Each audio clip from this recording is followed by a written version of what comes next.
Kalau kencing kucing mah nggak najis, Ibu. Jadi kucing itu ya, kencingnya tidak najis, kotorannya tidak najis, air liurnya tidak najis. Saran saya jangan pelihara kucing. Saran saya, lebih baik jangan, gitu kan. Walaupun Abu Hurairah pernah memeliharanya, gitu kan, sahabat Nabi, cuma beliau, yang lainnya tidak ada yang pelihara, tapi memang Nabi nggak tegur. Cuma hewan-hewan yang bertaring ini lebih baik nggak dipelihara, lebih baik. Gitu kan. Kalau masalah dia kembali lagi, mungkin bisa satu waktu Bapak Ibu sekalian pergi ke satu tempat yang jauh, kemudian dilepas. Nggak masalah, dia makhluk Allah, Allah akan kasih makan kok. Nggak perlu kita khawatir, ada jutaan kucing selain dia hidup. Gitu. Nggak masalah, lebih baik dikeluarkan, karena memang berbahaya kayak tadi, kencingnya najis. Hewan-hewan yang bertaring itu kan yang dilarang makan semuanya najis, najisnya berat ya, najis hissi namanya, berat. Sama dengan kencing manusia dia hukumnya. Beda kalau ayam. Ayam itu hewan yang boleh dimakan, kotorannya najis maknawi. Artinya tidak menajiskan. Kalau dibersihin udah nggak ada masalah. Saat jika memelihara kucing dan kucing tersebut berkeliaran di dalam rumah, apakah bekas pijakan kucing tersebut suci? Dikarenakan kucing tersebut buang air di tempat pasir yang telah disediakan namun tidak dicuci kakinya.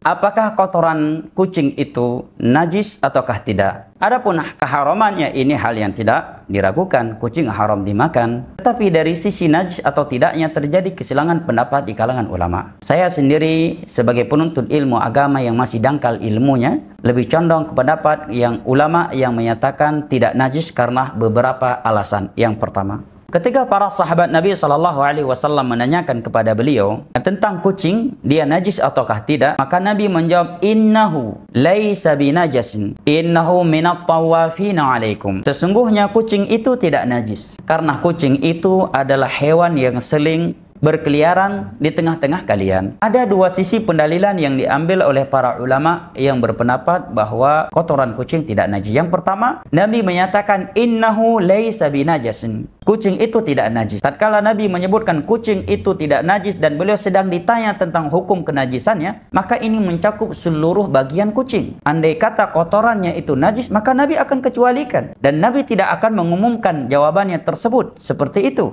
karena beliau sedang ditanya tentang hukum kenajisan atau kesuciannya. Yang kedua, Nabi menyebutkan alasan innahu minat tawafina alaikum, karena kucing adalah hewan yang seling berkeliaran di tengah-tengah kalian. Berarti ilatnya apa? Untuk menghilangkan rasa berat. Karena andai kata kotoran kucing dikatakan najis, maka ini akan memberatkan kaum muslimin yang memelihara kucing. Sebagian orang memperolok-olok pembahasan ini. Berarti boleh ya makan kotoran kucing. Ini saking bencinya sebagian mereka dan ketidakadilannya mereka terhadap dakwah sunnah ini. Menyatakan tidak najis bukan berarti halal dimakan, Mas Bro. Ya, tenang Mas Bro, ngopi dulu. Ya. Dikatakan tidak najis bukan berarti halal dimakan, ya. Alasan berikutnya kata para ulama bahwa di masa Nabi ada yang lebih besar daripada kucing dan juga sama halal haram dimakan, yaitu hewan, yaitu keledai peliharaan, dan Nabi tidak menghukuminya najis. Kenapa? Karena berlalu lalang berkeliaran di tengah-tengah manusia yang andai kata dikatakan najis maka itu akan memberatkan manusia. Nah,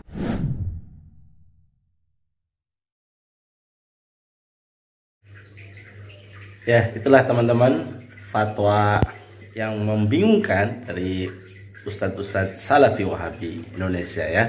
Katanya ngaji langsung ke hadis, kembali ke Quran dan hadis. Ya begitu, kalau nggak lewat para ulama ya bingung akhirnya ngasih fatwa ke masyarakat ya. Sebenarnya ini reaksi aja, itu sudah saya pernah bahas di video saya sebelumnya. Ini dia video saya sebelumnya, tonton aja ya. Bagaimana ulama-ulama madhab itu memandang kotoran kucing ya. Jadi kita ngaji tuh harus lihat ulama, karena nggak ketemu dengan Nabi. Lebih enak bermadhab kok, enak kok. Ini malah sok-sokan nggak bermadhab langsung kembali hadis. Justru ribet itu ya, karena memahami hadis tuh perlu ulama. Gitu aja.